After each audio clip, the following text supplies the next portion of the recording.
नमस्कार। आज हम मोलैरिटी के केस 2 के ऊपर बात करेंगे। ये केस है मिक्सिंग ऑफ एसिड्स और मिक्सिंग ऑफ बेसिस।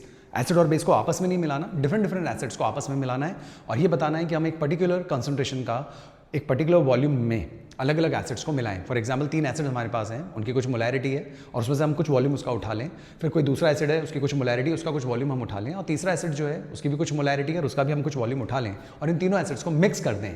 तो बताइए जो फाइनल सोल्यूशन बनेगा, एसिडिक सोल्यूशन तो होगा ही, पीएच उसकी 7 से कम ही होगी, लेकिन उसकी कॉन्सेंट्रेशन क्या होगी, उसकी मोलैरिटी क्या होगी। This is our case number 2। आइए देखते हैं।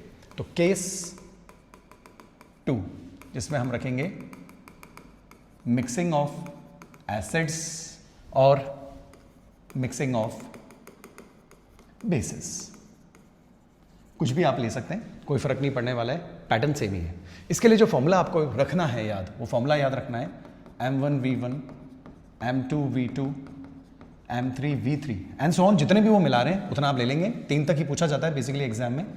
M into V, ये एसिड 1 होगा आपका। अगर बेस हो तो बेस 1 ले लीजिए, एसिड 1, एसिड 2, एसिड 3।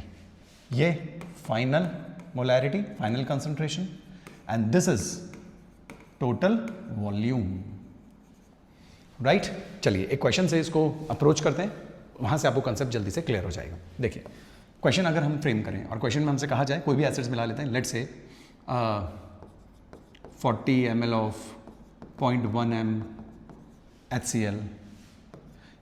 इसके बाद हम ले लेते हैं 30 ml ऑफ 0.3 m HNO3 और ले लेते हैं and 30 ml of 0.2 m H2SO4 are mixed. Calculate new concentration, new molarity, right. Answer देना है। एग्जाम में ये क्वेश्चन पूछे गए हैं, जेईई और नीट में ये एग्जाम्स में पूछा गया क्वेश्चन है, कई बार रिपीट भी हुआ है। वैल्यूज चेंज हो सकती है पर कंसेप्ट सेम है। तो सेम टाइप ऑफ एसिड्स ही हैं, मतलब सब एसिड्स ही हैं, उनको आपस में मिला रहे हैं, तो न्यूट्रलाइजेशन का केस नहीं होगा। आप कह रहे हैं कि इन सबको जब हम मिला देंगे तो रिजल्टिंग जो वॉल्यूम बनेगा या सोल्यूशन जो आएगा उसकी कॉन्सेंट्रेशन क्या होगी। देखिए ऐसे क्वेश्चन करने के लिए फॉर्मूला आपके सामने है ही है। फॉर्मूला हमने याद रखा है M1V1 M2V2 M3V3 and M into V, right. First acid, उसकी मोलैरिटी कितनी है 0.1 इंटू वॉल्यूम 40, यूनिट सबके सेम रहनी चाहिए। दूसरी मोलैरिटी कितनी है 0.3, उसका वॉल्यूम कितना है 30 प्लस तीसरा जो है उसकी मोलैरिटी कितनी है 0.2 और उसका वॉल्यूम कितना है 30। रिजल्टिंग सोल्यूशन की मोलैरिटी आपसे पूछी जा रही है और वॉल्यूम बोल रहे हैं, ये भी फाइनल वॉल्यूम ही होता है। बस ये चीज़ ध्यान रखिए, कभी गलती ना करें इसमें। फाइनल वॉल्यूम अब आपको पता है 40, 30 एंड 30, 60 एंड 40, 100, तो फाइनल वॉल्यूम 100 ml आ गया है। ऐसे ओके।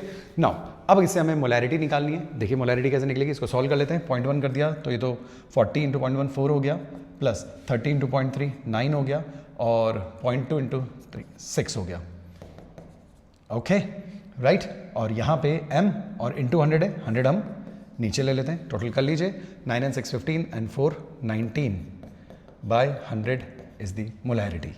तो अब इसको अगर आप मोलैरिटी की टर्म्स में ऐसे लिख लीजिए, molarity is 9 and 6 15 and 4 19 by 100 और 19 बाय 100 को अगर आप सॉल्व करेंगे तो आंसर आ जाएगा 0.190 लगा सकते हैं मोल्स पर लीटर या m। ये आपकी नई मोलैरिटी आ गई। तो नई मोलैरिटी जो आ गई वो ना तो 0.3 आई है, ना 0.1 आई है, ना 0.2 आई है, वो इन तीनों का कहीं एवरेज निकल कर आया है और वो है 0.190 मोल्स पर लीटर। उम्मीद करता हूँ कंसेप्ट समझ में आया होगा।